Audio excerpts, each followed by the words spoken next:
Yeah, I don't even really like tulips. Really? Who got them then? Belle got them. Oh, they're nice. My problem with tulips is they flop. Mm-hmm. You know, it takes them a while to get perky like that. Sure. Yeah. They don't really stand up well. You can't commit to a saggy flower. No, well, that's the thing. And then there's a whole... So here, sometimes you buy tulips. Like the first time I bought tulips, I was like, oh, I bought, broken flowers.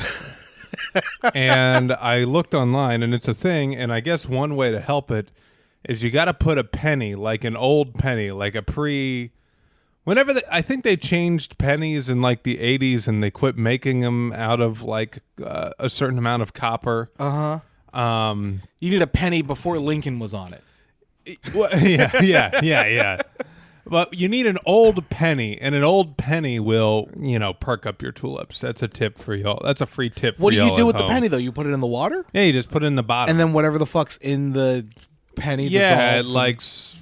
I don't know. I'm going to say oxidizes the water, but...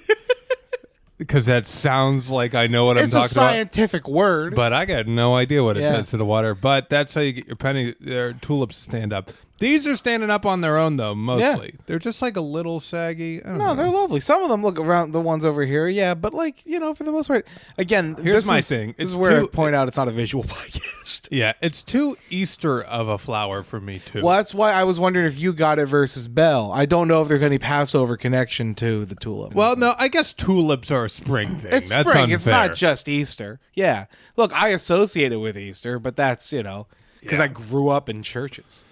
Right. Yeah. Also, whenever you see pictures of the bunny or anything, It's always tulips. Yeah, around it. Well, it's a spring flower, and it is it's the season of Easter. They have that tulip garden on the other side of the park, Central Park Conservancy or whatever. I know they've got some stuff downtown where they were pick your own tulip no. day. It's in Central Park. Oh, no, never mind. It's uptown. Okay, but here's you can pick your own flowers for you guys. and stuff. Oh no, you can't pick them. I think there's something in the East Village where it's like every New Yorker can have a free tulip if they want. I don't know why that's the feels voice, like that'd be done in like a week. Yeah, well, it's a day. It's a day of tulips. Oh, it's a day. Okay, yeah. No, it's one day. Yeah, no, you couldn't. Yeah. And suddenly the Bronx Botanical Garden is just out of business. There's nothing to be done. What's up, TJ? What's going on? Not much. How you feeling, Duff? I'm feeling all right. You ever get so sick that you basically take a month off from podcasting? Yeah. This is labor, I want people to know it takes we schedule, we take notes, we watch this thing. We watch it, we talk, we edit. There's a whole lot grind. Involved. Yeah. No, it just, I think a lot of things piled up. The seasons are changing, and my body hates all of the pollen. It's also the roller coaster of it was fucking freezing, and then it's nice, and then it's freezing again. My immune system has no idea what to do with it. Yeah, it's been a weird spring here. I think we've finally turned the corner. God willing, I hope so. I can't wear I feel like jacket. we're going to jump right into summertime. Actually. Yeah, it's going to be hot 3 days. Yeah. But yeah, no. Basically, my body would not let me breathe and therefore talk for an extended period of time for a couple of weeks. So sorry. And then we also had some trips planned. So we've had some stuff going on, some scheduling work things. But thank you for giving us the time to kind of take care of ourselves. Look, we've been doing it for a year. That was our vacation. That was our April vacation. We took a little vacation. That's right. Yeah. No, but we're back and we're fucking better than ever. We're going to turn the Drew Carey show into the Minecraft movie. Yes. Where it's going to be call and Chicken response. Jockey, exactly. baby. Chicken Jockey Drew. I could see it. Yeah. There's an alternate timeline where Jack Black does not get that job, but Drew Carey does.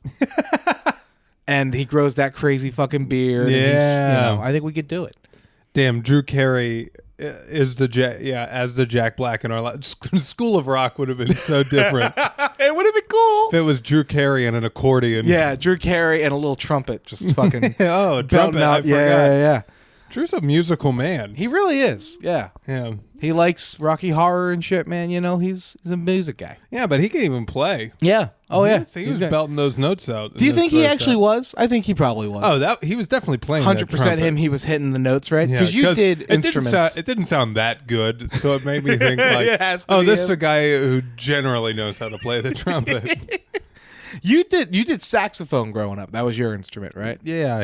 It was. So you're familiar with the brass family. Yeah, I mean it's a woodwind. Saxophone is a woodwind, but it's a misleading one though. Because it is made of metal. Yes, but I understand. Of course, it's woodwind. But the reed is what does it. But yeah, I played the big sax, the bari sax. Oh, okay. Yeah, the bari sax. Yeah, it was. Why'd they give it a man's name?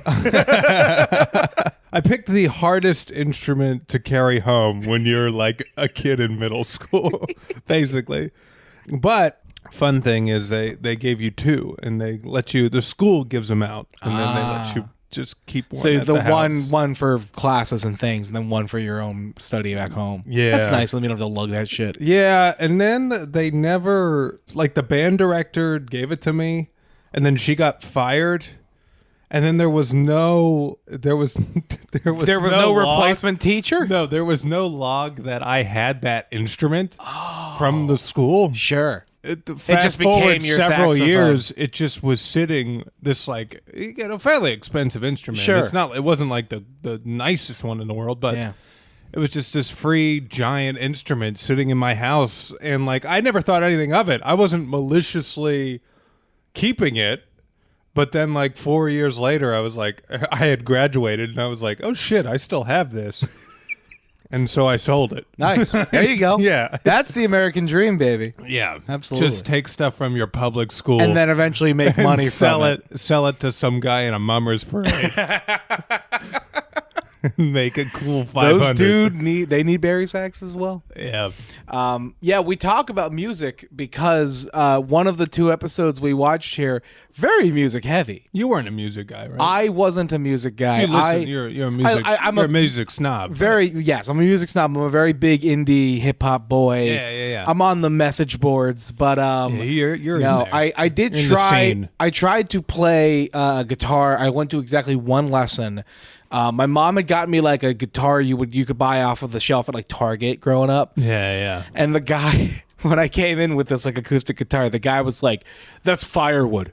That's you bought firewood for your son." Oh man! And I was like, "Fuck, man!" And then like that'll kill the dream just right trying there. to do like Back in Black, like I couldn't do the most basic chords, and I was like, I don't think I'm coming back to this guy. So the that dream was the died. end of the dream. Yeah, and then like I think we've even talked about it before, like doing like recorder shit, and I couldn't do it now probably, but like 3 blind mice. It's hard to learn an instrument now. Like I bought that banjo a few years ago, and now I'm going to sell it. Yeah, like I don't. Yeah, I cannot. But you at least learned a song or two on it. Yeah. But I'm so uninspired to really go through the learning process. It's like learning a language, right? They say learning a language is easier when you're a kid. It's the same thing, and I think with an instrument, and I just can't. You can also just do it on your phone versus an instrument. You need like a whole fucking commitment to it more. Yeah, you can't Duolingo the banjo, right? Not yet. And then you gotta. And then when you have hello sharks. Today I would like to pitch you. It's an app called Duolingo for banjo. Well, they definitely have like learn an instrument on right. the app. But what I'm saying is like you still need the instrument. I know that sounds dumb. Yeah. If I could play the banjo on my phone, It also doesn't help when you live with someone who doesn't want to hear you plucking a banjo and trying to learn. Yeah. I think that'd be really cool. Just you work an overnight job. I think it'd be really funny if you had to take calls and you're just strumming a banjo in your chair. Swaggart, where are you? Answer the line. But yeah, we got we got a musical ep. We got a musical here. ep, and then we've got an old man ep. That's where we're at in this point of season 3. Yeah, a little. These episodes, Drew Carey show, I will say, getting a little. Maybe disjointed is maybe the wrong word, but it's just like it feels like they're coming up with an idea and it's really half baked. Yeah, and then they're like loosely threading some plot points together. And like the first episode, it feels like they just kind of want to pigeonhole like maybe a little cameo in the end. And again, Drew is like a musical guy or a music guy. Yeah, loves his rock and roll. Yeah, he listens at least. So I feel like he just maybe was trying to display that. I don't know. This first episode though, I was like, what is it's just kind of It bullshit. is all over the place. We're getting to a point where the scripts seem a little less, seem a little more loose, I should say. Yeah. So, yeah. But we start with season 3, episode 10, That Thing You Don't. I appreciate the title. Also, That Thing You Do came out in like 96, I think. So like this is actually like a pretty relevant parody title. Yeah. As opposed to now you read it and you're like, wait, what? Well, I don't even know what you're talking about. That Thing You Do is a Tom Hanks movie. They're parodying this. It involves, I think it's, I'm going to get it wrong. I'm going to be really embarrassed. I think That's it's all right. Tom Hanks as like a band director at a local high school. So that's where, the title comes in. Okay. That Thing You Don't being, of course, the character who cannot sing in this episode. I think. gotcha. Yeah, I didn't get that at all. Yeah. Well, So, hey, Thank you. If you're in 1997, you probably really appreciated that fucking joke. I thought it was cool.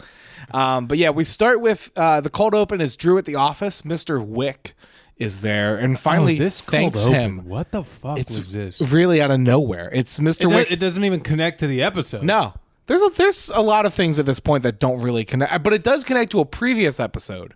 Yes, it does. In that Drew is being thanked for liberating Mr. Wick from Mimi's apartment. Remember that? Remember that was like fucking episode 3? Yeah. It's crazy. And Here also, we are. And also, given how long it's been since we did that episode, it feels like an eternity. Yeah, well, it was January. Yeah. It yeah. feels a while ago. But, yeah, that's all in this season.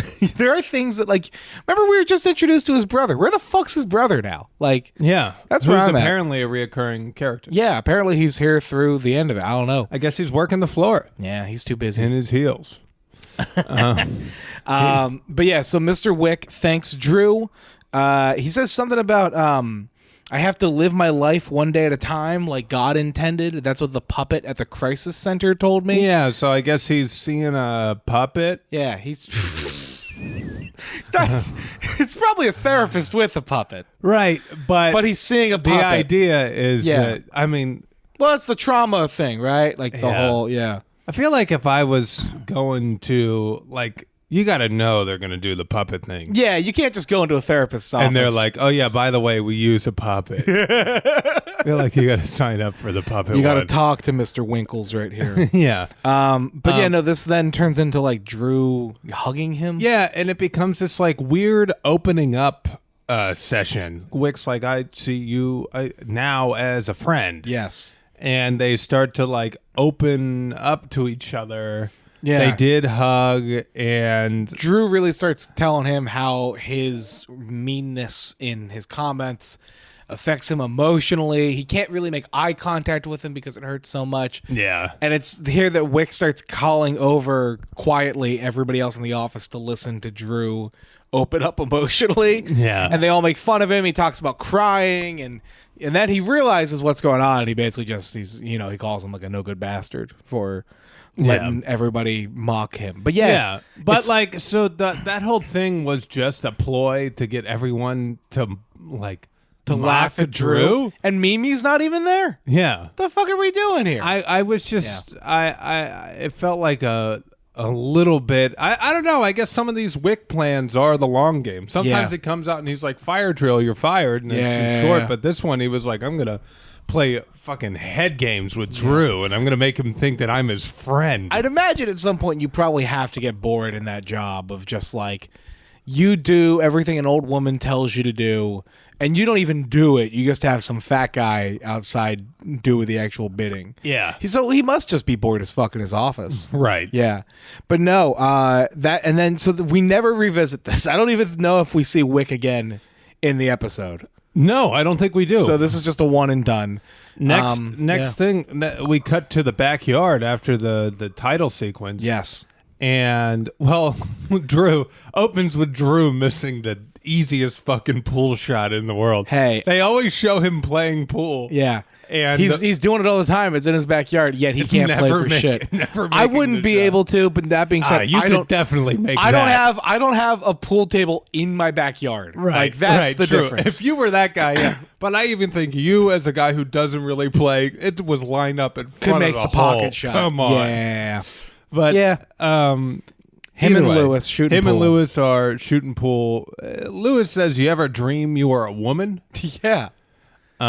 Which again, I just want to say, really interesting thing to talk about after the Drew's brother episode without Drew's brother being here. Yeah. It's a weird thing that we're talking about, like fantasizing about being a woman. They have a lot of this like meandering dialogue. Yeah. That It's like, fun. which I can appreciate, but like I definitely like it, but Feels like we're killing time. yeah, it definitely feels like Yeah. I'm like we could have jumped here. Lewis thinks I guess he had a dream last night where he was a woman and Drew was a woman and Drew was like a fucking smoke show. Yeah. So- he was like this tall, leggy blonde. Drew's trying to wonder if he could score with Lady Drew, and Lewis is probably Says no. No, he couldn't.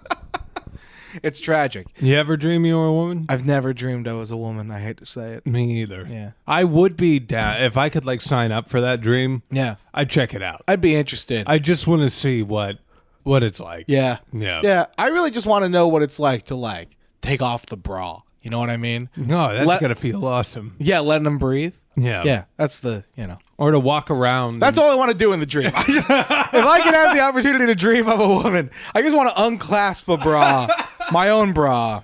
And, and then I'll wake up. That's just watch TV. That's it. I want to be like that Coors Light commercial where that girl takes off her bra and cracks a beer on the couch. That's all I need. You guys all know what I'm talking about. You guys all watched TV 2 years ago. You watched March Madness, okay?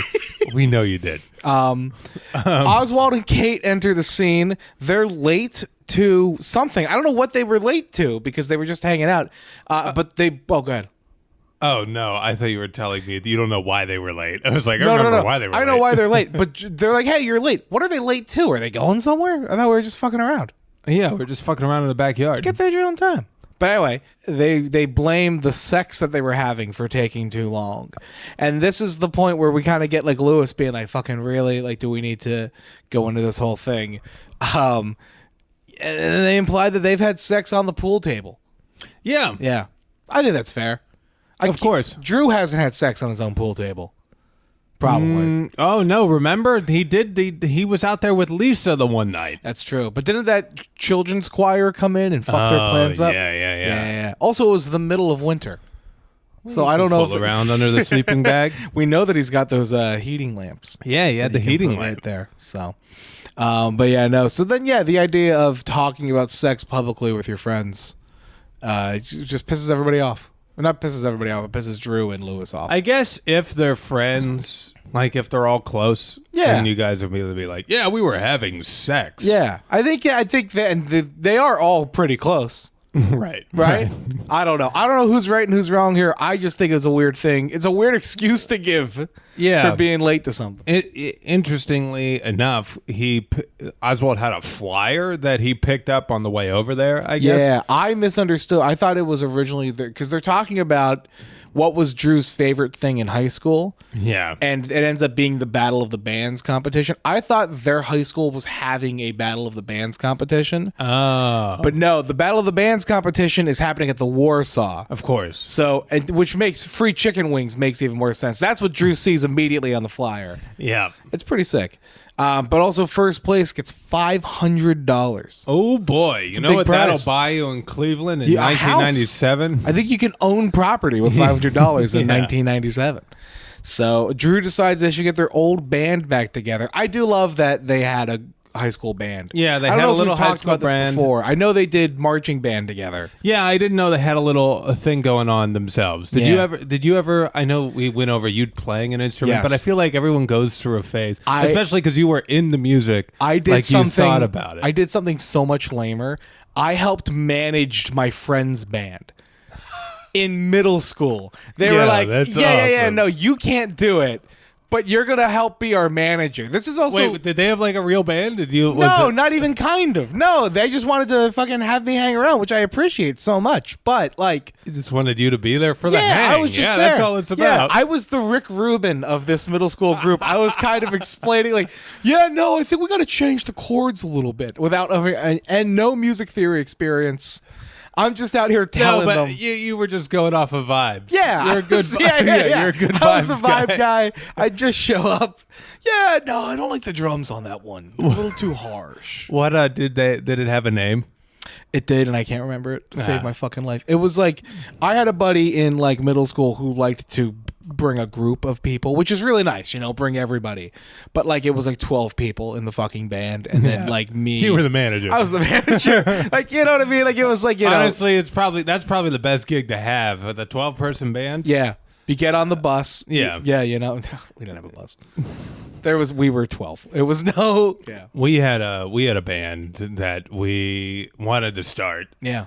I was going to play keyboards. I did play piano when I was a kid, and then my buddy Ben, who we stayed with in Austin. Yes. He played guitar, and then we had just like everyone kind of played an instrument that made sense. Sure. As opposed to an instrument that doesn't make sense. Yeah. Well, nobody was like, I'm playing the invisible triangle. right. Or like the cello or something. Sure. I mean, I guess you the didn't have cello a would be harpist cool. in the band. Yeah. So we were gonna play, and I remember sitting in Panera, and we were trying to come up with names, and I was like, "What about Colombian Decaf?" Because that was just on the menu. You just looked over at the coffee bar, and we ran with it. We were like, "Colombian Decaf is the name." What about half and half? That's cool. Colombian Decaf. What was the vibe? What was the genre? I mean, I feel like with that name, it has to be just like... It's literally coffee house music. Yeah, coffee house music. It has to be coffee house It's Nora music. Jones. That's all you did. Yeah. Yeah, we never ended up starting, no. We didn't have a manager. If we had a manager... Yeah, that was the problem. If we had a manager, halfway across the state, there was a kid ready to take you guys to the next level. So yeah, Drew had a high school band. Their name, the Horn Dogs. The Horn Dogs. They were a brass band. Yeah. Drew played trumpet. Oswald played trombone, and Lewis on the drums. Yeah. Shout out drummer Lewis. Yeah. He is definitely the Ringo of this group, I think. Yeah. So Drew and they want to thinks- get it back together. Yeah, and play let's in the Battle get of the Bands. $500 from the Warsaw and just hang out and eat free chicken wings. There was That'd a be quote fun. in here that said, "A lot of people said you couldn't play Zeppelin in a brass band, so I guess they were trying to They play were trying Zeppelin." really hard. Oh, it's cute. Fuck. But the immediate crisis here is Kate's there. There's a new addition to the band. Kate would like to be their singer. Unfortunately, it becomes very apparent that, at least in high school, Kate was not the best singer. Yeah. Kate got kicked out of music class, I think, for not being able to properly sing. Then she talks about trying to join the church choir. And they said she was so good. So good. Her voice was so strong. Yeah. That she didn't need a microphone. She didn't need a microphone. So she was not being broadcast. She was that good. Yeah. That strong. Yeah. So they basically realized this isn't going to be no. It's going to be a no. Oswald. They shut her down immediately. Yeah. And she goes into the house. And then Oswald is called into the house, and he's like, "No, I'm going to stand strong, guys. Don't worry about this." 30 seconds later, comes back out, and is just begging hat in hand for them to let his Drew girlfriend and Lewis to let Kate into the band. And yeah, it works. Apparently they are, scared enough for him that they're like, yeah, no, she can play. She can join. So the next day we go to them pre-band practice. They're listening to old cassettes that they had recorded in high school. Yeah, Drew found old cassettes of them practicing. Yeah. But it's not really practicing so much as it's Drew getting into an argument with his father. Yeah. About how, you're loud and you're making a racket and all this. And then it devolves into Drew sort of being like, "Dad, you don't understand. One day we're going to be big shots." Like all this, It was, he said, "You and your loser friends practicing." And Drew was like, "We're not losers. Lewis is going to be a doctor, and I'm going to lose weight and travel the world. And Oswald's going to be a lawyer, and when we're all rich," and then they stop it. Slam the cassette. They never want to listen to it again. Yeah, I do like that Lewis wanted to be a doctor. Yeah, he got really close. He's near the drugs. Yeah, he is. He's taking some of them. Yeah, he's experimenting. With the drugs. But yeah, no, I enjoyed this so much. Kate comes in. She's fully ready to rehearse. Do you know what song that they're rehearsing with? What they're singing? Is it the Herb Alpert? Yeah, it's Herb Alpert and the Tijuana Brass Band, Honey. Honey. Yeah. So they're starting off by saying honey, honey, like to harmonize, I guess. Yeah. And then they launch into it. And Kate's hyping herself up before this starts. She's like, I learned the lyrics. I can do chorus. I can, here's all the registers I can sing in. C something, D minus. I honestly, for a second here, I was like, oh shit, she's actually, the plot twist is going to be she's amazing. Yeah, she learned her shit. Of course not. No, she comes out croaking like a frog. It's pretty bad. It's even worse than in high school, it seems. So much so that all three of them stop in unison. Yeah. Flabbergasted at how Kate's performing. Yeah. And they have her take a break, whatever. And they're like, they say, Jesus, we'll that was the rehearse worst. later. That was the worst sound they ever heard. And they're basically trying to figure out a way to get her out of this from here on out. Yeah. I thought it was battle night when we go to the next scene. Yeah, I don't understand why this is multiple nights. I don't know either. They have the stage all set up and they're at the Warsaw. I called it out immediately. It's a young Seth Green good as the spot. MC. There's another cameo, by the way, that's like a blink and you miss it later, but we'll get to it. So young Seth Green is the MC for Battle of the Bands. He is going through sort of the, rules and stipulations and this, that, the other. And the Horn Dogs are just so fucking excited, dude. They're so ready to be there. Are there any questions? And Oswald's like, are you ready to rock? Yeah. This is where we find out that it is the Horn Dogs. We didn't know the name right away. Well, they say it in the tapes. Oh, they did? Okay. Yeah, They did because Seth Green was like, the Corn Dogs? And we're like, the Horn Dogs. And he's like, that might be worse. Yeah, that is worse, for the record. They're all in their mid-30s, generously. And we find some new school bullies. New school bullies unlocked. We get new school bullies unlocked. We get an impromptu reunion. A guy named Herb is there. Just some fucking... was his name Herbert or something? I don't remember. It was Herbert. He goes by Herb. It's Herb now. Yeah. But I guess they called him Herbert in high school. Comes in just mocking the gang. He's like, Oswald doesn't get it. Lewis, fucking loser. All this shit. Just kind of ripping them to pieces. Yeah. His band... The Underprivileged, I guess, was his high school band, and they've been performing for 20 years. 20 years they've had a gig at the Holiday Inn.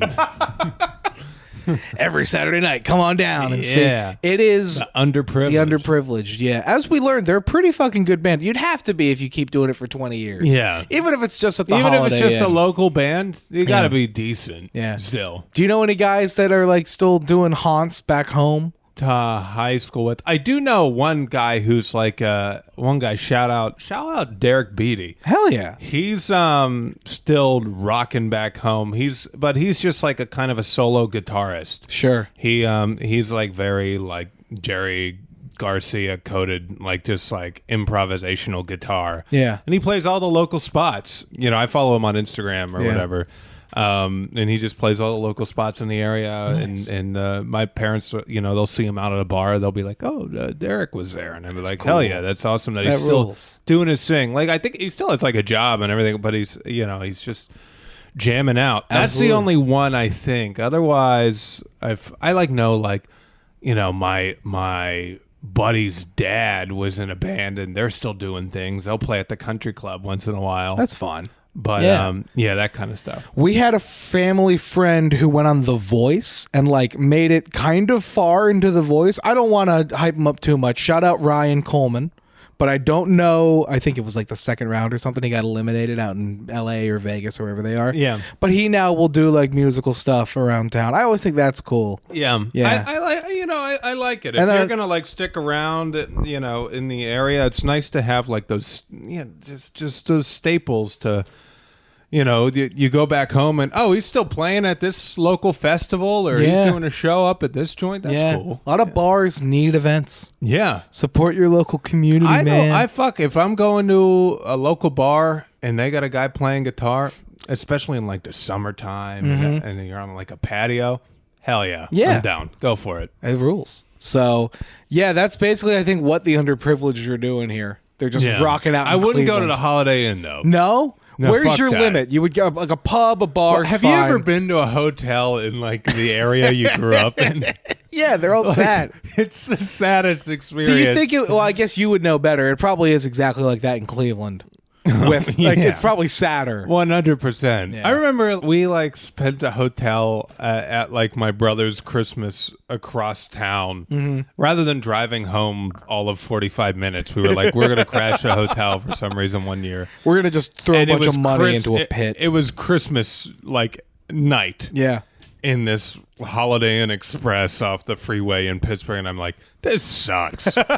Like, this would be awful if I'm coming from out of town and I had to stay here too. Yeah, so you've got the little shitty toothpaste, like it's just and they have a bar downstairs where a band like this is playing. I'd be like, maybe that'd be cool, but also fuck that. Yeah, I get that. But they did have cool instruments. The guy had a stand-up bass that was all painted up. Well, I guess to jump for a second to it, the band that plays the underprivileged, the main guy is just some fucking actor. I don't know what his name is. Yeah. But the rest of the band, Herb is just an actor. But the rest of the backup band is the Reverend Horton Heat Trio. Yeah. Horton Heat, I believe, is a Dallas-based rockabilly, psychobilly, which I didn't even know was a genre. I'm guessing this. it's like psychedelic rockabilly. Yeah. But yeah, they're the backup band for this. The Reverend Horton Heat Trio. So yeah, they got some cool ass. It's all matching, all like green painted shit. Yeah. It's some sick. They did kind of instruments. rock because they do the credit scene. They let him play. They let him play out at the end, and then they also, I guess, we hear like the last 4 notes of something when they take the stage. Yeah, and it's cool. It's pretty good.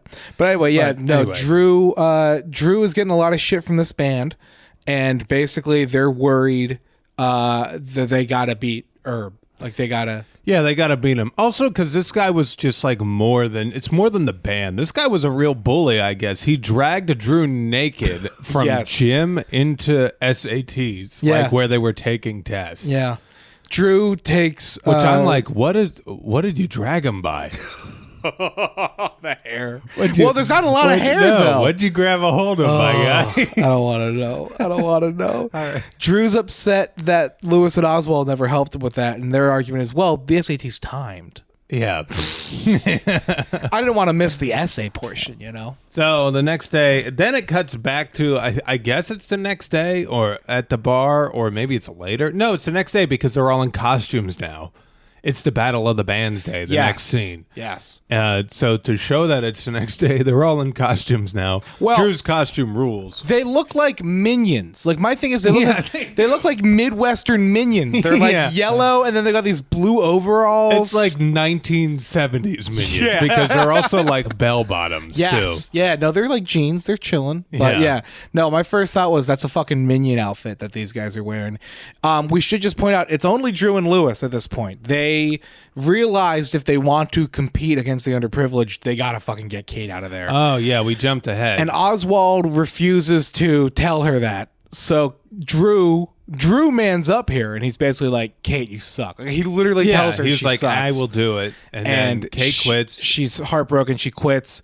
Oswald quits with her. He's like, if she's out, I'm out. Good boyfriend, but bad horn dog. Yeah, bad horn dog.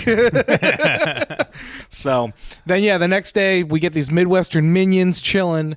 The underprivileged are coming off the stage to a bunch of applause. Yeah, they brought the house down. Drew thinks that they're screwed, well and screwed. They have a backup because Oswald's not there anymore. Yeah, I guess Lewis was like, we got a keyboard player that's on the way. Yeah. And then this guy shows up. I don't even know. I'm looking now to see if they give him a name. Is he James? He might be James. Who I don't know if we say the name James. He just kind of looks like a regular. He looks like an Italian guy. He's some fucking guy. And I don't know where he came from. But he works at a hospital. Yeah, he was a doctor. He's running late, and he's like, sorry, I was performing surgery, and like he's taking off his gloves and his gown and all this shit. And they're like annoyed with this guy. And then they take the stage, and we learn that he, I guess, went to high school with them. Yeah. But he was not cool enough to be in the Horn Dogs. In the Horn Dog. And Lewis is like, man, if you weren't cool enough, what the fuck was the problem? We learned pretty quickly what the problem is. He's playing a piano, like a Casio piano. And it's like so not the vibe. Like it's like electronic music almost, how he's like hitting the keys and everything. Well, doesn't he like start with like Smoke on the Water or something? Oh, is that what he does? He does do some instrumental, like a riff. Yeah. at the start, and then they pivot Yeah. to the Herb Alpert song. But it doesn't. Would you agree with me though that the sound clashes from what they're going for, like an old timey sort of thing, and this guy's new wave almost sounding. Yeah, it does not vibe. But yeah, no. So then they all go into Honey, and we see some of that, and then we should also say Mimi makes an appearance in the front row here. Yeah, Mimi, she's with Herb. Yeah, Mimi and Herb. Yeah, Herb are apparently getting along swell. They both are. Somehow they figured out that they're both anti-Drew. Yeah, I think a Drew hater can find love like that. Yeah. So yeah, she's booing him in the front row, and Drew's like, "I haven't even played a note yet." She's like, "It's a boo about how you are as a person." Yeah, right. So. Oswald and Kate, we then go to have a conversation in their car. I guess they're driving home from something. And Kate's wondering, did you leave the band because of me? Or do you think I'm good? And, Oswald doesn't know how to lie to her about how she does suck and how he actually thinks that she sucks.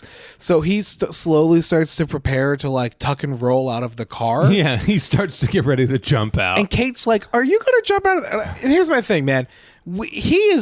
Before they were dating, he was friends with this woman. Yeah. He has seen how she responds to things. Yeah.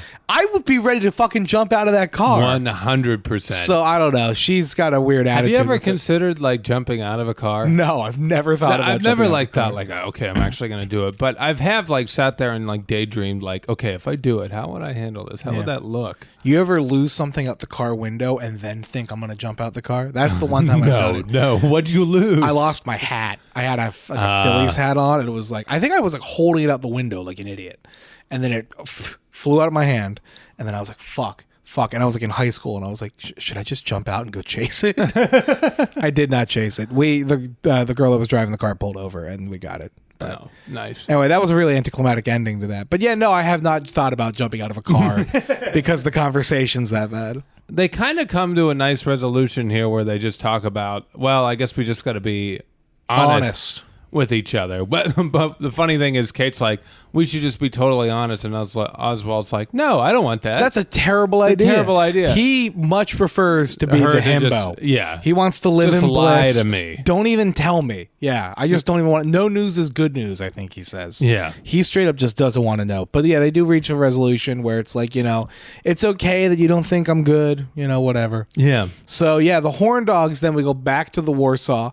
The Horn Dogs are in the top 3 contenders to win it all. Yeah. So I don't know how the fuck they did that. I was going to say, with that rendition of that song, I'm just versus I'm like, what did other people play? Yeah.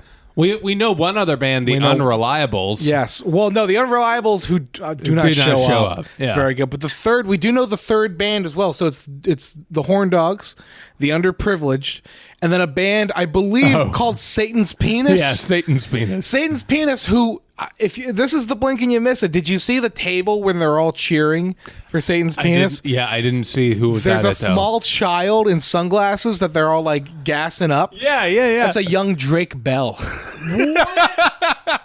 What? Yeah. Wow. Which, and again, it rules. Yeah, it did that's make so me think for a second. I was like, but he wasn't all that stuff, right? That didn't happen. Drew Carey, right? None of that.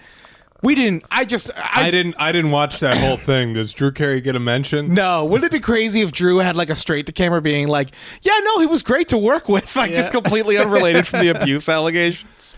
Oh man. He's credited as Blues Kid. Wow. Yeah. Shout out Drake Bell. Come on the podcast. He's doing the rounds, I noticed. Yeah. Yeah. We'll let you talk about anything. Yeah. Yeah, whatever you want. Seriously. Open book here. I really just want to know what it was like on set that day. As Blues Kid in Satan's Penis. Yeah. Just being a child around that energy in there. Mm-hmm. Yeah. A lot of dude bros. So, Mimi has decided to take up her new man's honor. She's going to make sure because Herb is pretty quickly defeated, which amazed me about God, they cannot win. They're a finalist. He's starting to realize that if they win and he doesn't, he's going to feel like even more of a loser. Yeah, he's all that 20 years at the Holiday Inn was for nothing. So Mimi's like, I got this. Mm-hmm. She follows Drew goes to the men's room. Yes, to the men's room. and someone's peeing in the stall, and she knocks the door back real quick, to knock out whoever's in the stall. And it wasn't Drew. It was the piano guy. The Dr. Keyboard guy. Yeah, Dr. Keyboard. Dr. Keyboard. Dr. Keyboard is now unconscious in the bathroom ground. He realizes he really folded up after that one. Immediately, like a goddamn pretzel. I didn't even realize that he was pissing in the stall. I thought he was sitting down. Yeah. So the idea then that he's standing up and gets hit. I assumed he was pissing. No, wait, because he's got it when he comes out, it's on the front of his head. Okay. I guess I just don't understand then how tiny is this stall that the door would have hit him like that. Well, he had it open as well, which is even more confusing because if you're sitting on a toilet. Well, that's what else I'm thinking. You best believe I'm closing that door. The only time that I'm leaving the stall door open is if I'm taking a pee. Yeah. No, for sure. As a concert or something. Yeah. So anyway, no, but he does get hit on the head and he tells Drew and Lewis he has to go. And they're like, are you sure? And he goes, I'm a doctor. Yeah. Which all right. We get it. We get it, smug. Go ahead. So it looks the Horn Dogs are getting called to stage for their second round. And they only have the two of them. And they're like, we got to forfeit. We got to give it in. They're like, what can we play with a trumpet and drums? And taps. Lewis is like, taps. There you go. But out of nowhere. Yeah. Right as they're about to give in, Oswald comes through to save the day. With a big old trumpet. Trombone. Yeah. Yeah. Pulling that trombone. He comes up on stage. Drew tries to have a moment with him, and he's like, no, we got to go. Yeah. So they start playing Honey. Kate is cheering him on in the audience, and then Drew calls her up, and she's like, oh, can I sing? And he like pulls the mic away, hands her a tambourine. She can't even play the tambourine. She can't keep a beat. No, she's like freaking out with it, like just. So then Drew takes that away from her, and she just starts dancing on the stage. And it's a really nice moment that ends with an even nicer moment. They all come in holding up a first place trophy. And they go, we're first place. We're first place. We stole Herb's trophy. We stole Herb's trophy. Stole it out of his car. Stole it out of his car. That's how it ends. And then we get the credit scene with the Reverend Hornet Heat. Horton Heat. Horton Heat. Yeah, playing. Just jamming out. Yeah. I like when they have a little musical extra like that. Yeah. It's nice. And that was it. Yeah. I agree with you. It was a little messy. It felt weird. But we have had worse, messier episodes this season definitely. So far. I think just the music element carried it, obviously. Yeah. We got to see Drew playing trumpet and like this other band actually playing. So it's like a big plot point, a big swing they took. The Kate element feels a little shoehorned in because especially how it resolves at the end. But just like over that little weird conversation in the car. Yeah. In there, but whatever. That's the magic of television, baby. We have one conversation. And everything's fixed. Everything's cool. It's added like a sad music bed underneath it. Like I'm thinking like Full House. Yes. Uncle Danny would just like a little sit down at the kitchen table. Yeah, that's all you need. Hey kid, listen, we all go through sad phases. You know who used to do that? Bill Cosby. Oof. No, in his show though. Oh. I'm sorry. I didn't have anything else here. But when I think of that Full House moment, I'm like, Bill Cosby was doing that first. On the Cosby Show. Yeah. Yeah. No, I hear you. I don't know. I've actually never watched the Cosby Show. Maybe we should do that next. Maybe that's great. When this show ends, we'll watch all of the Cosby Show. Let us know if you guys would listen. I had a professor at Temple when we both did media studies there tell me that like the Cosby Show was the last blockbuster television show. Yeah, but I think before Seinfeld, it was like the most syndicated show. Sure. Yeah. Now it's the least syndicated show. Yeah. Isn't it crazy how that works? Season 3, episode 11. Volunteer. Yes. I love when the title's a little straightforward. Just like, here it is. Like, Fuck we're you. not going to put an ounce of thought into this. No, we wrote the whole episode. You want me to write a title too? It starts with Drew loading Buzz beer into his house. Lest you forget that we also run a brewery. He's an entrepreneur, man. When is this beer getting bottled and brewed? Weekends, I guess. Yeah. Yeah, but then, I don't see anything. They have time for battles of the bands. I don't know. Kate has a they need that promotional idea. $500. Yeah, to keep it going. Kate has a promotional idea. She says, "I'm a genius." She shows Drew a giant inflatable beer bottle with a Buzz Beer logo on clearly a Budweiser it. bottle. Very clearly a Budweiser bottle that she taped the words Buzz Beer onto. Yeah. And gets called out immediately by Drew, being like, "Oh yeah, but the beer distributor was throwing these out and you just grabbed them." And then I loved it, the moment for what it's worth. Oswald comes in with the identical beer bottle, identical tape on it, and he goes, "Drew, I'm a genius." It makes me realize that those two are sort of meant for each other. Yeah, I'm starting to think that maybe this won't be just like a weird flingy thing. Yeah. Like, I think it'll blow up maybe eventually, because I think it's too juicy not to blow up. I think it's inevitably going to. Yeah. But I do think it works, because it doesn't draw too much attention to itself either. No, not. I mean, we're halfway through the season, probably about right. I think there's like 22 or 24 episodes, and halfway through, it really hasn't been too much of a hindrance. But no, this was the moment that I was like, "Oh man, they're both stupid. Look at these stupid little dogs." Lewis comes up and he's got like a booby bikini apron. Yeah, like one of those things you'd buy at Myrtle Beach. Yeah, exactly. Like some sort of like novelty apron that they put around Drew. I guess Drew had gotten it as a gift from them, Oswald and Lewis. And the audience was really into that. Yeah, they were like, "Woo!" Well, we never saw that much nudity before on ABC. Yeah, I don't think. Yeah, right. It was just we never saw a giant pair of knockers on ABC. Drew's giant knockers. Oh man! But he's wearing it around. Somebody leaves out an old Playboy and he's calling him out. So now we've got Drew. If you guys are going to be reading my dad's old Playboys, please put them away. Why are you holding on to your dad's old porn? Well, because he's talking about, there's a great interview with Liberace in there or something, I think he points out. Yeah. He reads it for the articles. Drew's an intellectual. Yeah.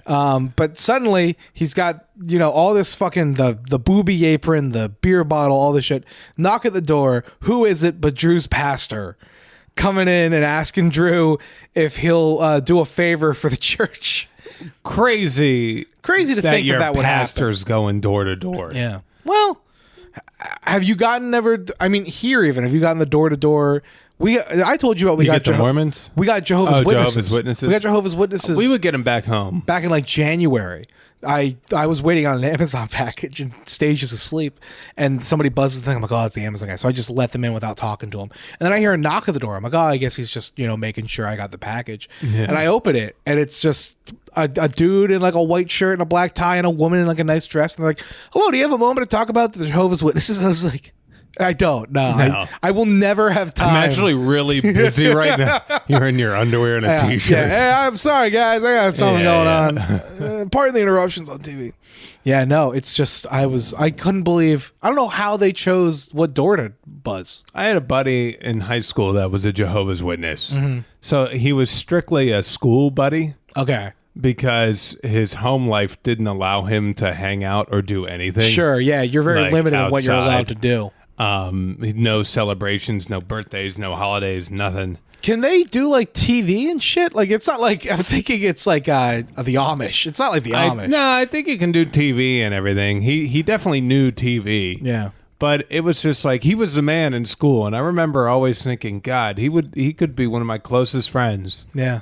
If only he could have a birthday party. This religion wasn't like hindering him from doing anything outside. Do you know? Have you kept in touch at all? Do you know what he's up to? No idea. Once we graduated, he got married and then was gone. I feel like religions like that are either like you're in it for life or you immediately leave. Like, you know what I mean? Like, I think there's no like, I'm sort of whatever about it, but you can't be. It's not the same thing as like Jehovah's the Catholics Witness. or even like Jews. I feel like there's a lot. I feel like I know a lot of people from a lot of denominations that are like, I was raised it, but Jehovah's Witnesses. I know not Muslims who eat pork. You know what I mean? Yeah. But like, I feel like Jehovah's Witnesses. Yeah, it's like I cannot celebrate my birthday. Yeah, you're right.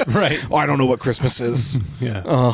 But yeah. So the pastor has arrived at his front door. He asks Drew if he'd be willing to volunteer at a local nursing home, Riverview. And Drew brings up that it has a very bad reputation. It's like apparently, it's like the hard nursing home. You know what I mean? Yeah. Like it's where like the bad old people go, I guess.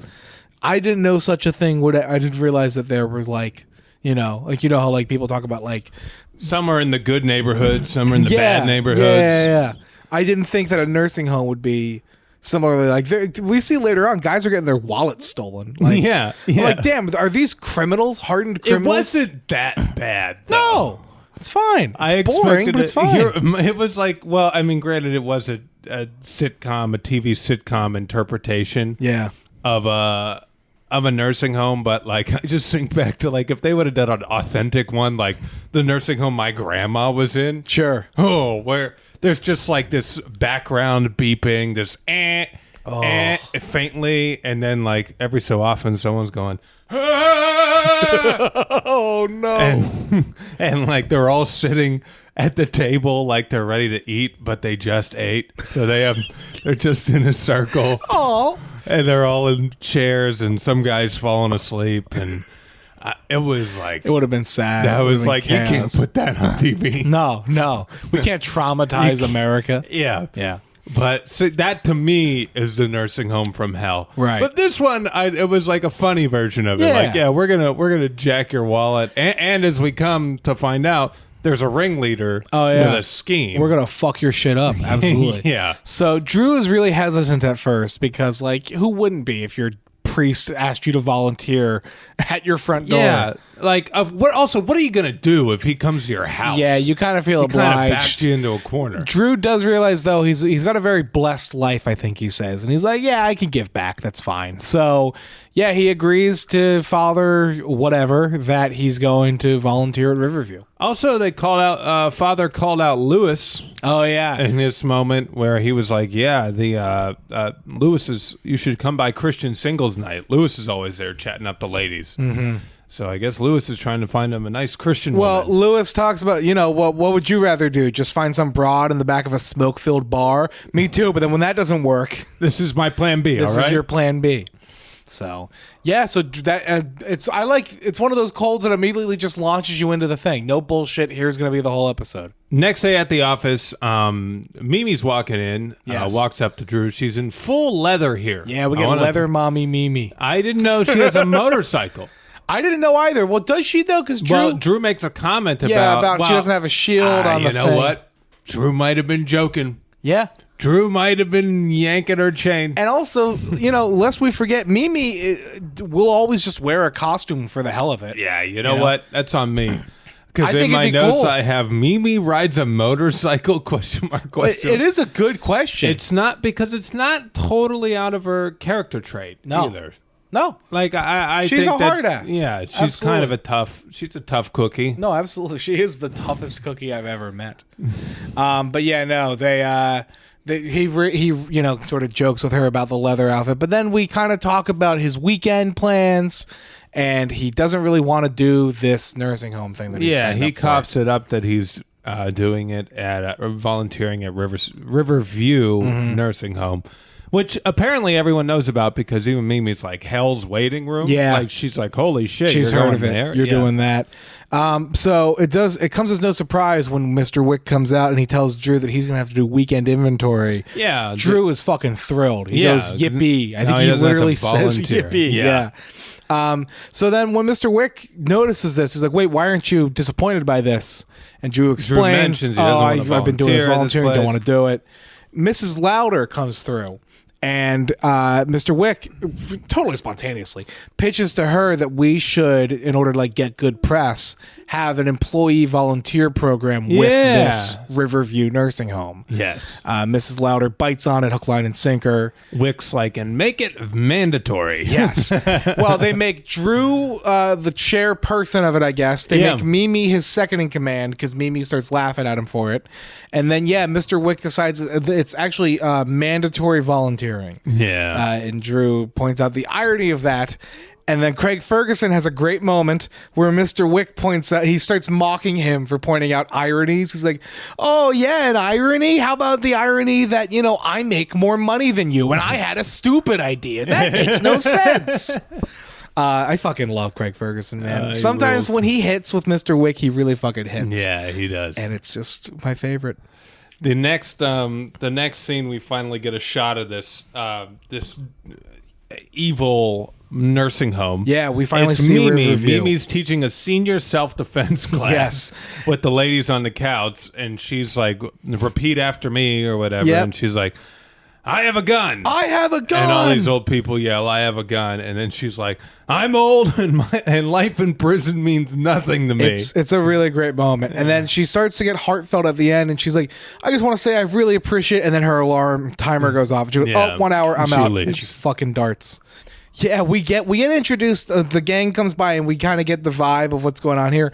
Oswald is looking for his senior buddy who was playing poker with him. Yeah. And we learn that he has passed away. And not only that, it's the second in like a week that passed away. That was poker with Oswald's him. poker buddy.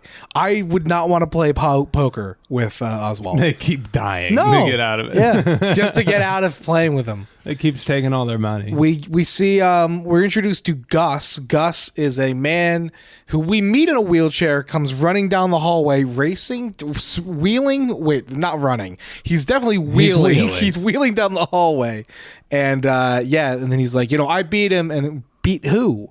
And then we see Drew panting out of breath, winded, coming through. So I guess Drew and Gus have been hanging out a little bit. Gus is played by Tim Conway. Do you know who that is? He is clearly another sitcom guy. That is correct. I did not look into it, so we can just move on. No, I could Google Tim Conway real quick. I feel like I know his face from another sitcom, and it's not like Happy Days or whatever, but it's The Carol Burnett Show. the Carol Burnett show. Okay. He's on a lot of shows that just have the name show. The Gary Moore Show, the Mike Douglas Show, the Tim Conway Comedy Hour, the Tim Conway Show. Really, that's all we did in like the 70s. It just So like, it's just your show. yeah. The show.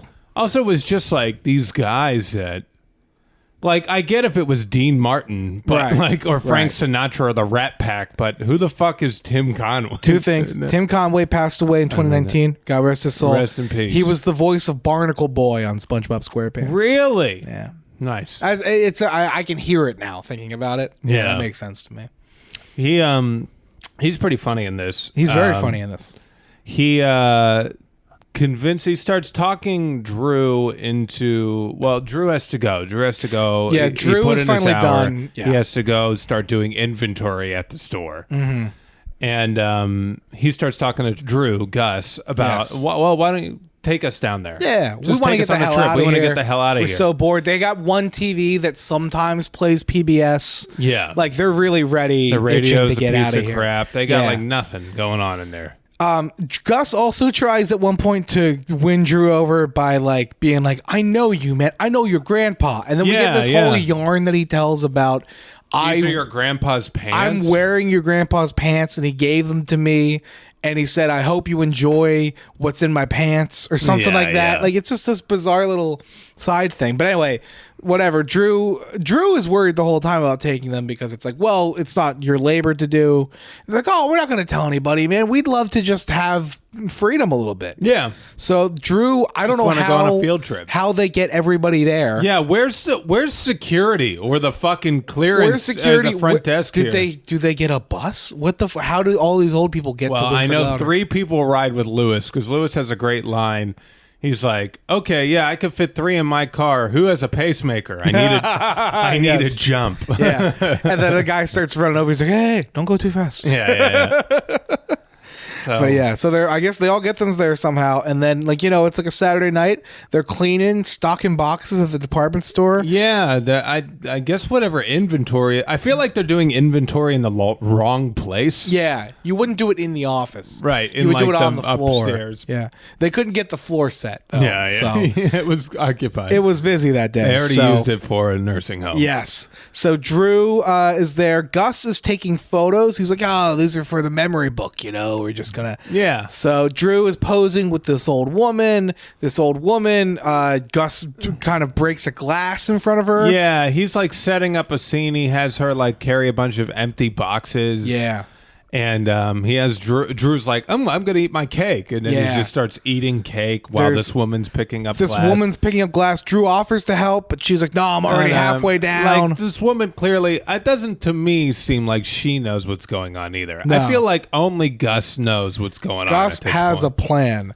And it's when we see these photos being snapped that then suddenly we go to a news report. Yeah, at Warsaw. The guys are like, oh, hey, look, there's Drew on the TV. And Drew's assuming it's some sort of humanitarian piece. And they have a segment called Shame of the City. Yeah, Drew Carey is Cleveland's shame of the city this week because he is abusing elders at a nursing home and making them do his job for him. Yeah. We get this whole expose interview from Gus, and he's like, you know, Mr. Drew was drinking and he brought us in and made us do all of this work and cleaned. He wanted a floor so clean we could eat off it. And then they showed the picture of him eating the cake. It's a perfect setup.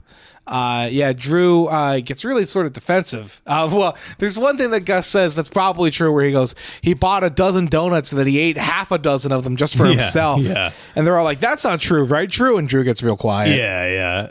Drew, he's been known to snack. Yeah. You ever meet Drew Carey? Half a dozen. I'm surprised it wasn't the whole. So Drew gets really defensive though about this, and like people in the Warsaw start turning on him, and he's like, listen, you know me. I wouldn't lie to you. I've been going here since I was 15. I mean 18. And then we found out he's a perpetual liar. So it's no good for our friend Drew. No. The next day we cut to the office and Miss Louder's upset because there's old people picketing outside. Yeah, Drew's getting booed by his own fellow coworkers. Even the coworkers are just booing him in the office, which that's a way to show your displeasure, I guess. Yeah, I wish I could just someone in real life. Could you imagine just booing your coworkers? Yeah, give them a thumbs down. Boo! This guy sucks. Yeah. Yeah. Miss Louder has a whole plan that she's cooked up. Drew is going to be fired, but he's not really going to be fired. They're just going to put out a press statement saying that he's fired, and then Miss Louder doesn't believe this. No, she's like, I know you, Drew. You couldn't hurt an old. Yeah, you couldn't hurt an old person if your life depended on it. Yeah. So they're going to move him to Akron for a couple of months, and then he's going to issue a statement saying he was sorry about his alcoholism and his mother neglected him as a child, so that's why he acted out at old people. Yeah. And Drew fucking hates this idea, the idea that he's got to turn on his own mom. So Kate gets him like a disguise kit that makes him look like an elderly person. A disguise kit. It's a fucking gray wig. Well, look, okay. It's at least she got the color right. Yeah, if he's going to get through the picket line. Yeah. He wears that wig then to get into the nursing home, which we've already established because they were all just able to fucking leave on a Saturday. Bad security. Yeah. So no surprise Drew gets in. I didn't even think he had. Yeah, but he just wants to get by there, sneak up on him, and just because he's trying to call Gus, he's trying to get in touch with him, and he can't. Yeah, Gus just won't reply. So we get this moment where Drew walks in. Everything's so nice. They've got fucking games and a big TV and laser disc, and they're getting all these gifts sent to them. Yeah, Gus is in a massage chair. Yeah, they're getting all this stuff because people feel bad for the abused elders. So they're like, oh, well, let's send gifts to them. So they just got a hell of an upgrade. Yeah, which is better than what they had. And Drew sneaks up on Gus, and he basically just goes, "What the hell, man? This ain't cool." Yeah. And Gus is like, "Oh, give you your grandpa's pants. We'll call it even or whatever." Trying to make it nice. He's really unapologetic for what he's done. He's like, "Look, I'm sorry, but this is the only way that people, will care." It's not enough for Drew, and Drew's getting a little frustrated. But simultaneously, at this time, they get a delivery. The boys come on through. We find out Oswald and Lewis have brought in a big entertainment system for them. Yep. And they've got a scheme. It's one of those giant TVs. My friend Mark used to have one, like back in the day, used to have one of those TVs. The big box TVs. The big box TVs. They weren't flat screens, but they were the closest thing you could have to a big screen TV back in the day, and they had the built-in speakers. Those were the coolest things. This one, though, I think we should just point out, is not an actual television. No. It's a literal big box. Yeah. They have a plan. They climb into it and they alert the seniors that it's time for a show. Yeah. And old people cinema. Old people cinema. It's the two of them dressed as soldiers in like World War II. World War II. And Oswald's dying in Lewis's arms. And he confesses that one of his biggest regrets was that he lied about a man. I think he says almost explicitly that was abusing elderly people or something. Just to get a bunch of free stuff. Yeah. And it was wrong. And he basically I think he brings up like laser discs and DVD and things. And Lewis is like, it's 1940. Right. Like he just tries to remind him of the era. Yeah. And then Oswald goes, oh no, I'm seeing the future. Like just this whole moment of they're caught. Gus tries to change the channel, won't change. They're cooked. Yeah, they're cooked. They're they found. know that they know that they're onto them. Yeah, absolutely. At the same time, it seems Drew gets kind of frustrated. He obviously takes off the wig. He tries to confront the whole room, and he's upset. He's been taken advantage of. And as he's pleading his case, Miss Louder enters, and she goes, Carey, shut up. I know what to do. She understands their side as like a conniving old person. I think she kind of respects it. Game recognized game. But she's also having her business threatened by a strike and a boycott. And she's and all the protests. Let's make this very clear. You're going to sign an affidavit that says that this is a lie, or I'm going to buy this building and turn it into a Starbucks and a Baby Gap like that.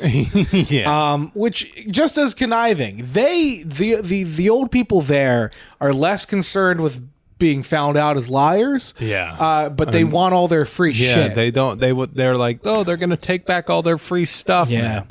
And she says she will replace the free stuff. Yeah, Winfred Louder will give Winfred the Louder people will do all it. the stuff they want.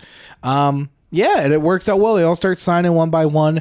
We also get the return of our friend Larry. It's probably worth bringing up that earlier when Drew and Mrs. Louder were talking, she wants a replacement Larry. She basically wants a boyfriend that Drew's going to put on payroll. She's fiending. Mrs. Louder, horny lady. The horniest old lady you've ever seen. Yeah. Drew's like, we can't have the employees apply with a shirtless photo on a horse. Yes. She was like, how about face down on a seesaw? Crazy shit, man. She's a fucking freak. Yeah. Yeah. So anyway, Larry comes back. Yeah. I guess he was waiting in the car for her to take care of this. He was getting cold in the car. We come to find out that it seems like Drew might have set this up. Drew might have asked Larry to start dating Louder again so that Louder would then help Drew. Save and then his ass. Drew's going to get Larry a job back at Winfred Louder. Yeah, help Larry get a job again. It's a full circle moment. And it's disgusting, and I love it. Larry was too good of a character to throw out. Absolutely. Well, now we know all this shit about Larry. You know what I mean? Like, we know how much of a crazy man that he is. Yeah. It's going to be fun to bring him back into an office setting. Right. With Drew's cross-dressing brother and all this other crazy shit going on. So, yeah, that's kind of the end of it. We get the post-credit scene, which is Gus and Lewis reenacting different things on the TV. Mm-hmm. They do pro wrestling, and they do an episode of what's the crazy talk show that they do? Jerry Springer. They do Jerry Springer. Yeah, perfect. Yeah. So a lot of that. I think a solid ep. I think I liked it less than the band one. Yeah, but it's still fun. It's got good moments. Yeah, it was good. The cameo didn't do anything for me. I'm sure it would do something for Olda. Honestly, either of the cameos, I didn't really know any of these people. No, me neither. But I think, this show loves a cameo. The Tim Conway one is supposed to be like, oh my god, look at that person, and I'm sure again, this is where we're showing our age. I'm 29, you're 28. Wrong audience. It's no disrespect to the deceased Mr. Conway, but it's just. Yes. I thought it was Conway Twitty for a second. I was like, damn, is he gonna do the music? Like, I don't. So. But yeah, no, we're halfway through this season, and it's definitely different. It's bigger. Yeah, I wonder if it's almost bloated at sometimes. It's definitely bloated. Yeah, we'll see what happens. Yeah. See, they still got good jokes here and there, and I don't know. I just feel like these big ideas with the Battle of the Bands and everything I mean, it's good. Look, it keeps us, I remember when we were watching this show and joking about how they only go to the fucking Warsaw. Right. And We've expanded the world for sure. the world, it's going to keep getting bigger, but yeah, it's just like it might be outgrowing its Self. medium. Yeah. No, I think that's a right. sitcom. Yeah.